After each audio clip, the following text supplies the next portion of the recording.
Mais uma vez, bom dia a todos. Bom dia. Que Jesus nos fortaleça. É uma grande alegria estar com vocês mais uma vez aqui na nossa casa espiritual de Pais e Filhos.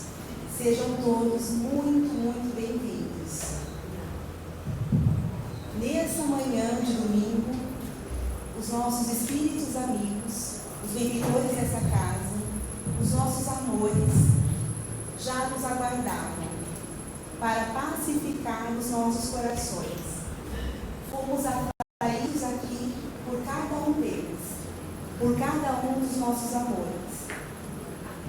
Mãos invisíveis se movimentaram para que tudo desse certo, para que vocês, para que nós estivéssemos aqui. Nós somos então convidados de Cristo nesta manhã para sermos servidos nesse banquete espiritual.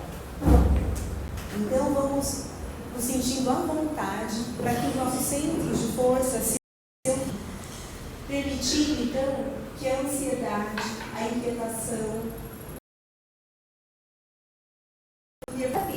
que a gente pacifique o coração, que a gente entre em sintonia com esse plano maior, fica mais fácil essa conexão para que tudo ocorra. E nós estamos aqui para que se cumpra a vontade de Deus em nossas vidas. Tudo que estiver de ser feito, será feito. Então, dentro da nossa humildade, nós tentaremos passar aquilo que a espiritualidade nos confiou nessa manhã de domingo. Para todos nós, é uma manhã de reencontro, é uma manhã de muita alegria. E o pedido foi que, primeiramente, nós falássemos nos casos mais preocupantes, para aqueles corações que tiveram os seus amores restituídos à espiritualidade por decisão própria, aqueles que, através do aniquilamento do corpo físico, retornaram à espiritualidade. Que vocês fiquem em paz, porque o seu amor se encontra amparado por esse mesmo amor. A doutrina espírita nos esclarece que nós temos um Deus, todos nós temos, não existe diferença. Deus, Ele é soberanamente justo e bom, misericordioso, e nenhum dos seus filhos ficará para sempre no inferno, pagando os seus pecados e seus delitos. Que por mais desespero que aquela alma tenha enfrentado e por desistência tenha praticado esse ato, ele também se encontra amparado por esse amor, e ele retornará ao jugo da carne assim que for possível, para dar andamento àquilo que ele falou naquele momento, que ele acreditava que terminando ali aquela trajetória tudo terminaria. Foi um engano. A primeira verdade que se estabeleceu foi essa, de que não existe morte, de que a vida continua, que eles não saíram da vida e nenhum de nós sairemos da vida nunca. Então agora, sob o olhar de benfeitores amigos, corações misericordiosos, eles se encontram amparados. E no momento certo, eles retornarão ao processo da onde eles pararam. E nosso papel aqui é orar por eles e encorajá-los, e não cometer o mesmo ato, para dar testemunho do amor, que o maior testemunho do amor é continuar vivendo. Então essa é a primeira parte.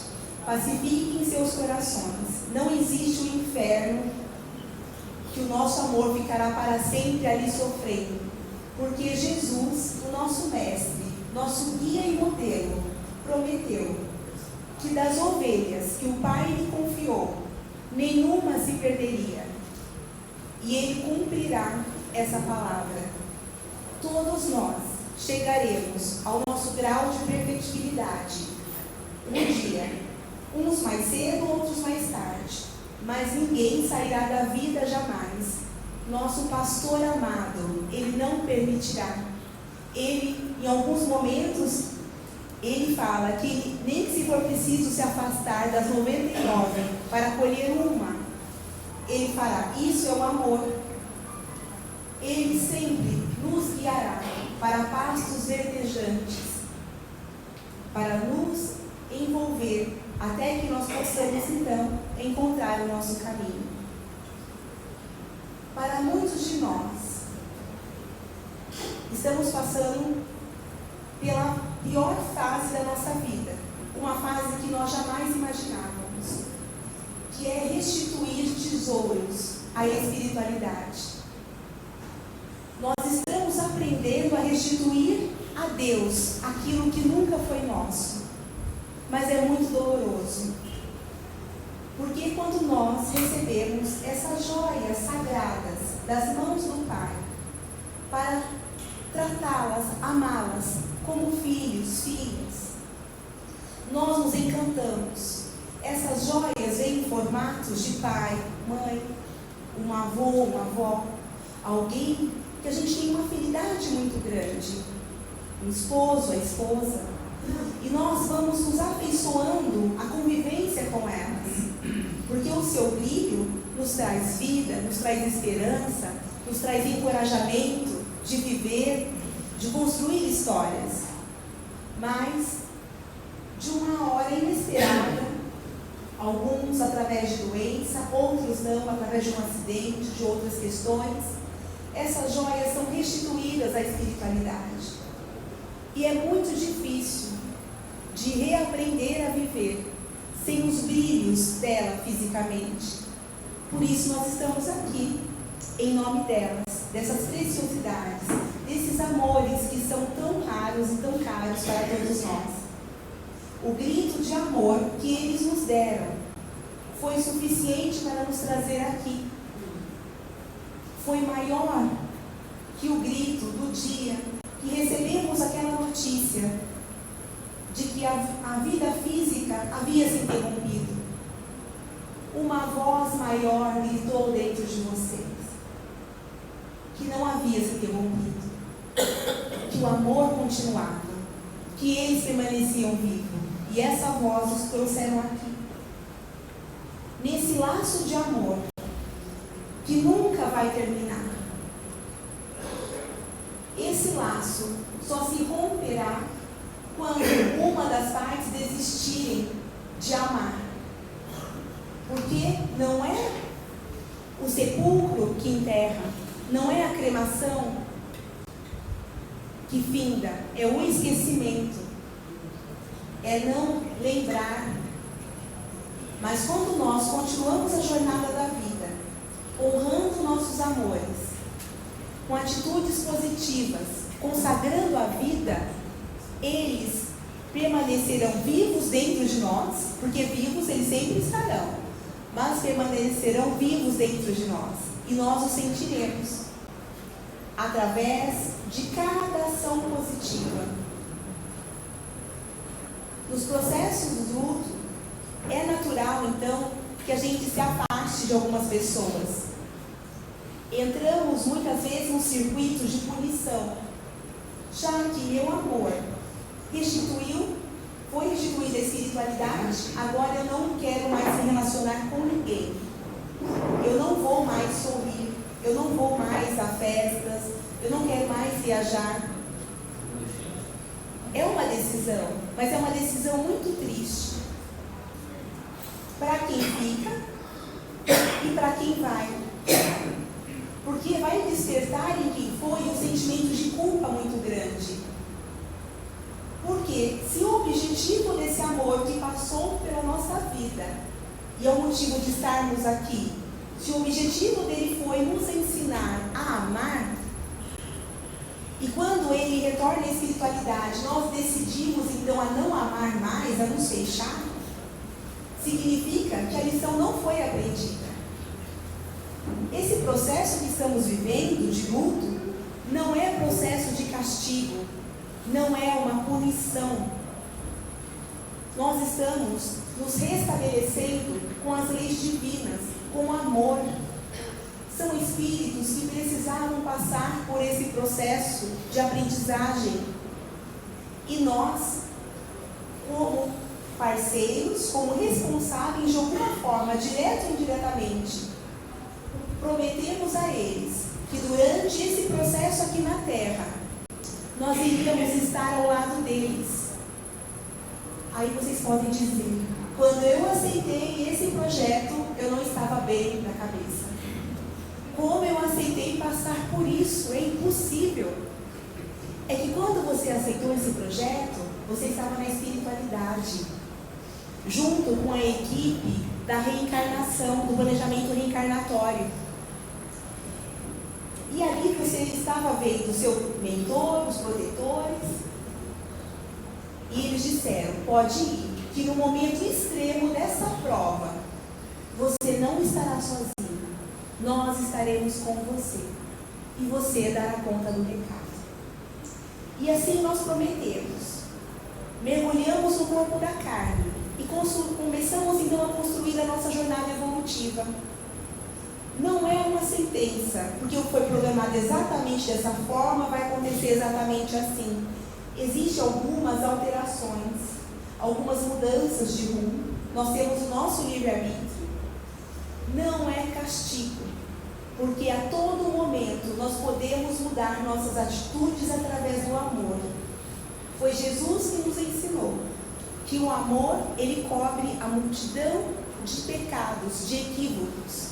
Então, ao longo da nossa vida, mesmo que nós tenhamos algum futuro, alguma determinação ali que pode ocorrer, através do nosso dia a dia, nós podemos modificar através de atitudes. Porque nunca importa de onde a gente vem, o que importa é para onde a gente vai.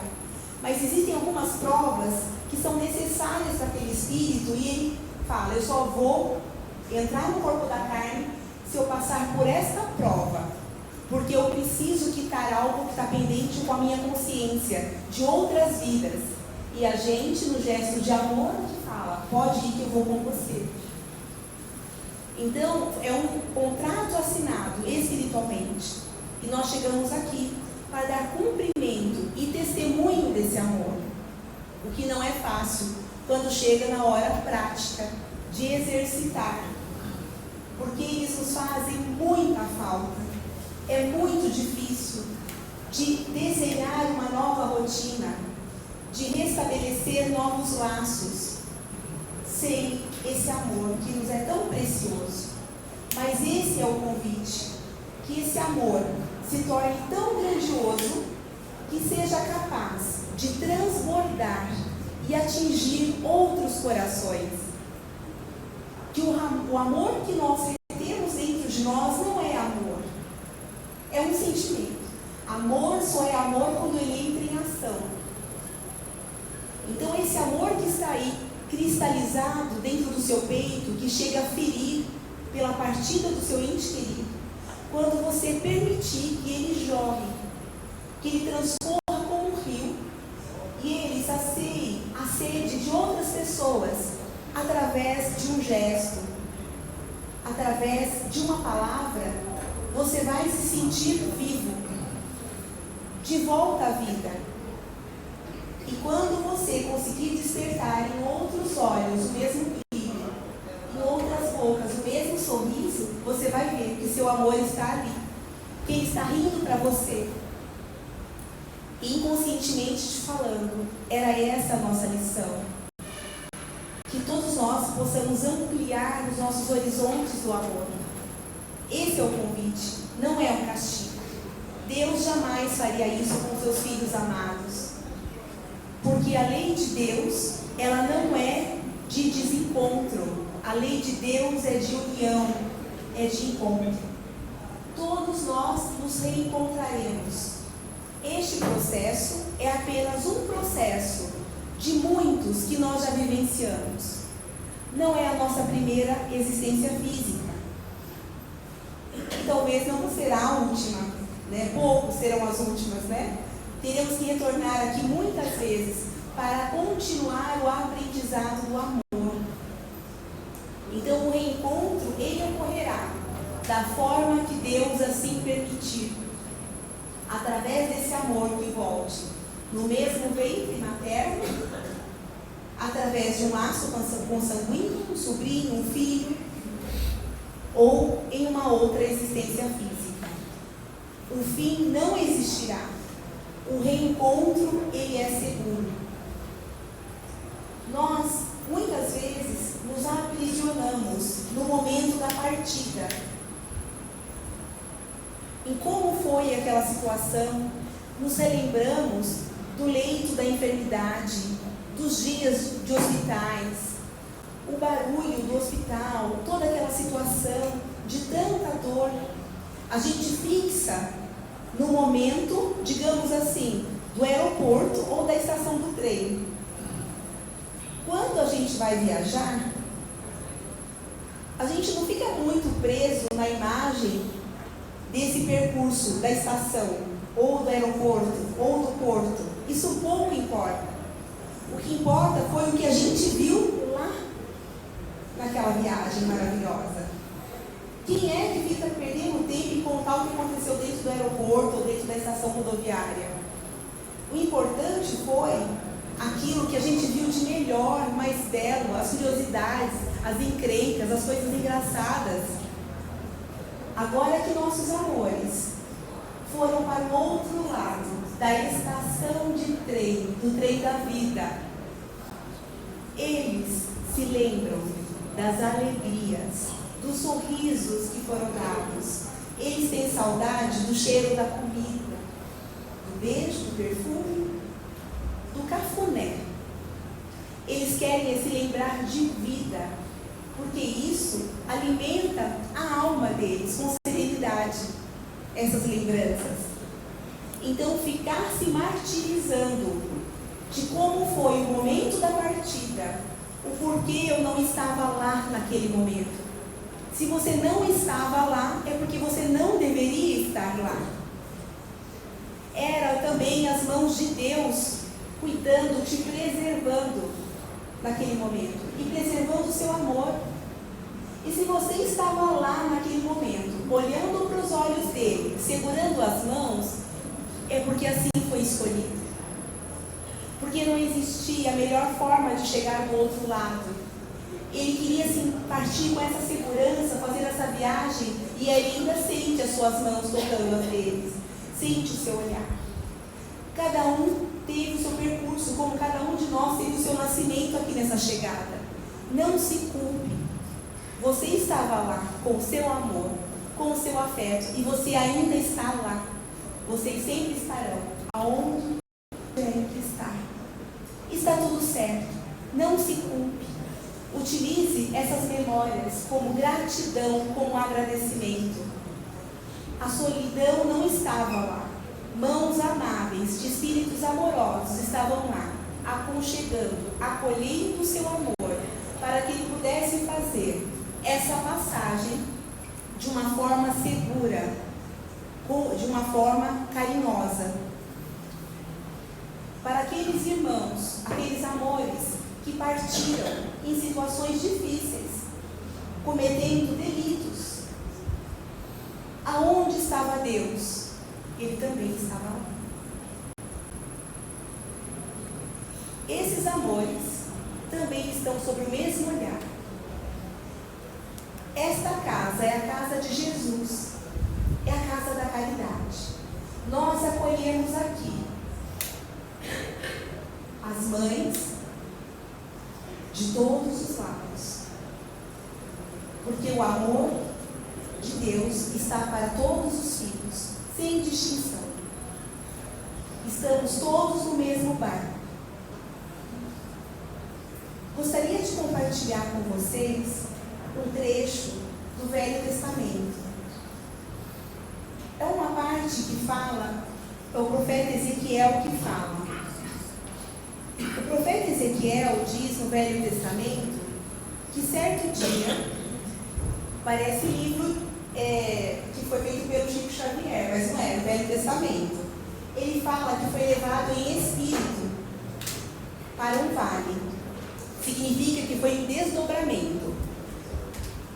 E nesse desdobramento, ele se viu diante de um vale de ossos secos. era um vale e tinha muitos ossos, eram esqueletos. Estavam assim despedaçados. E nesse instante ele ouve uma voz, a voz do Senhor lhe dizer: você acredita que esses ossos poderão voltar a ter vida? Aí ele diz para o Senhor: se tu quiseres, Senhor, isso poderá ser feito. Essa voz diz a ele: então determines a eles que voltem a ter vida. O profeta diz a ele: ossos secos, o Senhor teu Deus te diz que voltem à vida. E nesse instante, esses ossos começam a se juntar. E que, de repente, tendões começam a se formar, como se fosse uma pele. E aí, o profeta ouve também a outra pergunta: você acredita que eles poderão voltar a ter um espírito? E ele responde: se tu quiseres, Senhor, eles poderão voltar a ter o espírito novamente.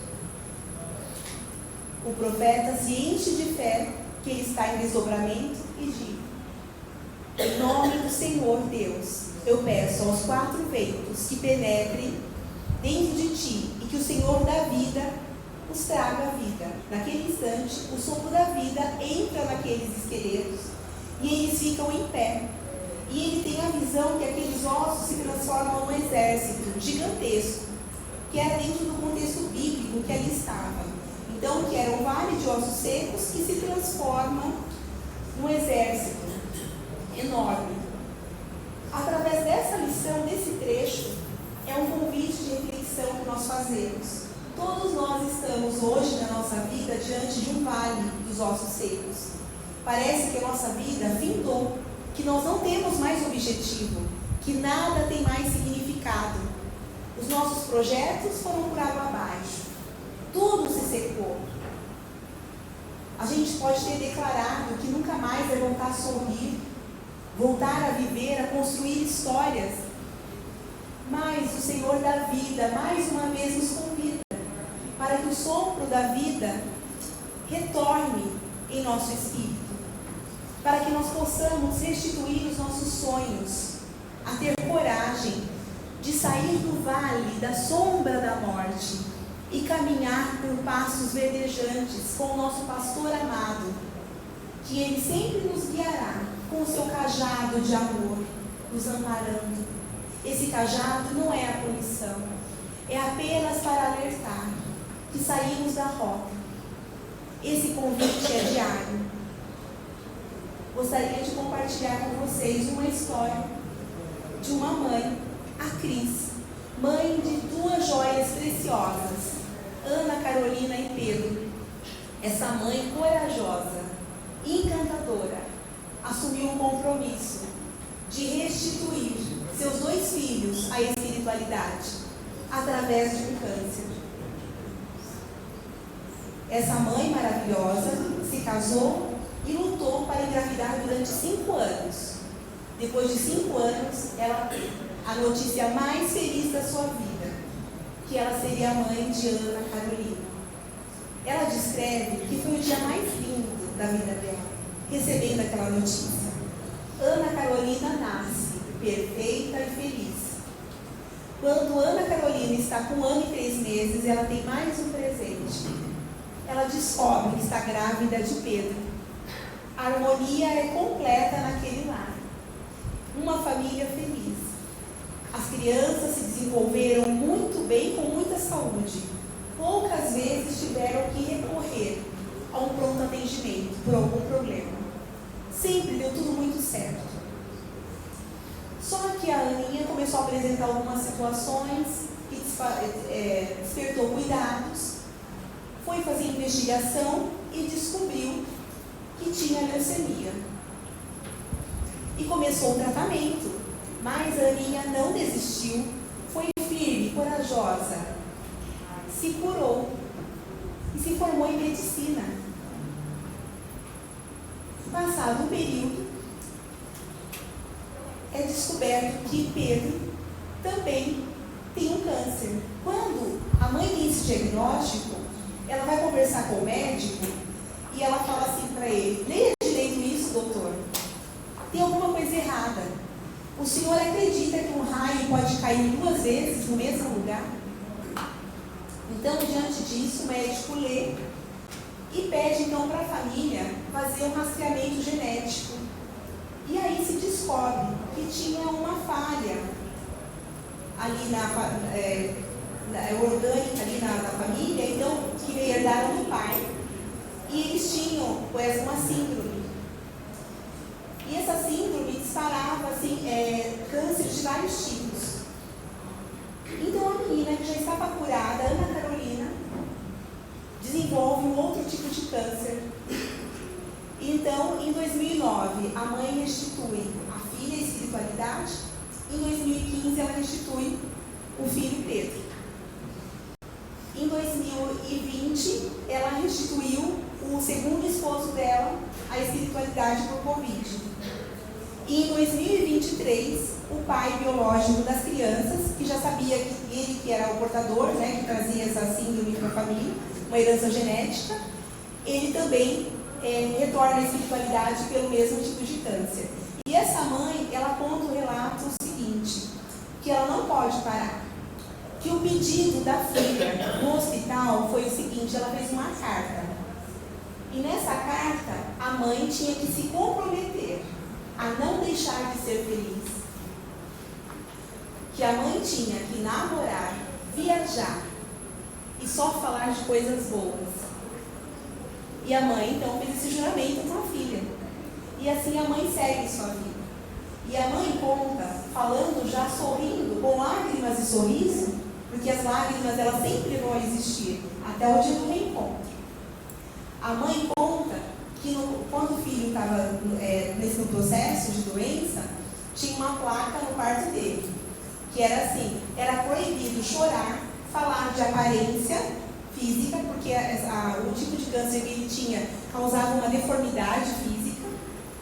Era proibido de falar de tristeza, não podia entrar gripado. Eram as regras da casa. E assim a mãe restitui os seus amores ao pai da vida, dando esse exemplo para a gente, chorando ainda de saudade, porque a saudade ela tem o tamanho de um céu, muitas vezes. E nós estamos aqui todos para aprender a viver com a dor da saudade, mas com esperança. Chorar com esperança nós podemos todos os dias. Que Jesus abençoe a nossa manhã, nossa tarde, que seja um domingo de grandes respostas.